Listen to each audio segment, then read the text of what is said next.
The tense standoff at the Ambassador Bridge connecting Detroit to Canada has eased somewhat, but many protesters remain in Ottawa. They took over the downtown area, disrupting travel and basic city operations. Truckers and their supporters are protesting COVID-19 vaccine mandates and other restrictions. I spent the past week in the capital city so that I could hear from them directly and those who are being affected by their demonstrations. Here's what I saw. NewsNation anchor Rudabeh Shahbazi is live for us. There were horns blaring pretty much 24/7. So you can imagine being someone who lives here or works here. That was recently shut down by an injunction by a judge. Some trucks don't have tires on them. Some of them have brake lines that have been cut. So you can imagine how difficult it will be if and when they're ever able to tow these trucks away. Will it be devastating to the economy? What I want to ask is, are those mandates not devastating to our economy? I can't go into restaurants, I can't go to movies, I can't go watch sporting events. It's not right. This is supposed to be a free country. Ottawa police responding to more than 850 calls for service since the protests began.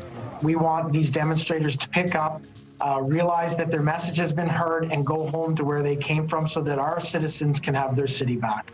Canadians are used to demonstrations. In fact, they encourage them. They have a long history of it. But this one feels different. Government officials calling this an occupation. We now know about at least 3 ports of entry between the U.S. and Canada that are affected. It's illegal to bring the truckers fuel because obviously they have an incentive to get them out of here because it's crippled Ottawa. But look at all the fuel cans here.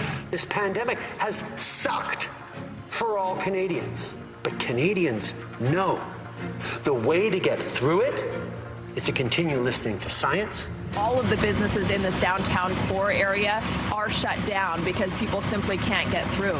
You can imagine all of this in Washington, D.C., outside the White House, outside the Supreme Court. You kind of get an idea of how impactful this is. Ottawa has about 1,200 police officers here. The police chief says that they would need an additional 1,800 on top of the other forces that are already here assisting in order to even attempt to move these big rigs out of here. General Motors on the Michigan side of the border has now had to cancel its second shift because of that disruption you just mentioned on the Ambassador Bridge. So every hour is about $13.5 million.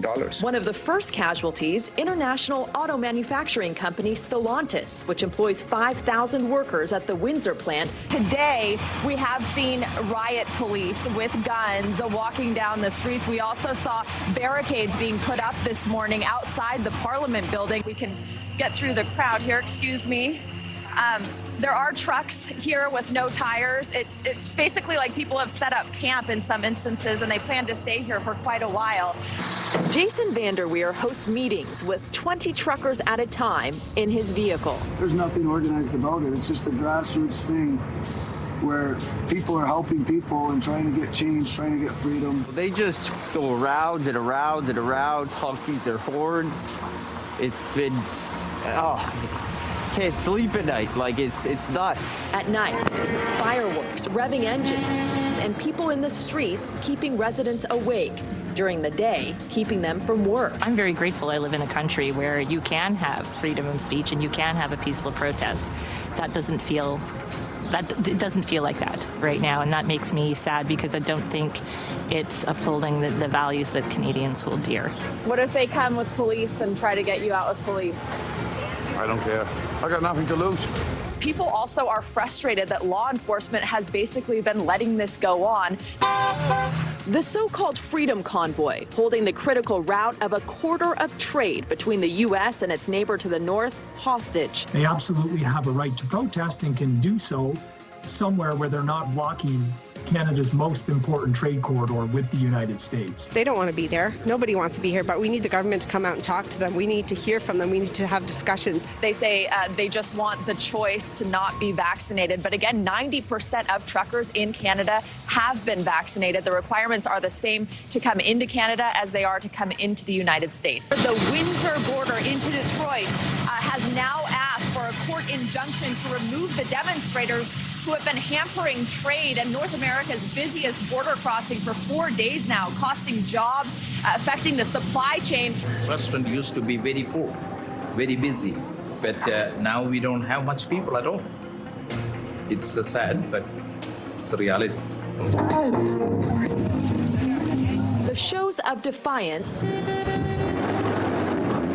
taking an undeniable toll on the economy. Protesters again shutting down the Ambassador Bridge in both directions today. I think this is something we have to stick out, and our family is in complete agreement that, no matter what happens, we're behind these men. Ford, GM, Chrysler, Toyota, Honda, all having at least temporary disruptions or at times complete shutdowns of plants.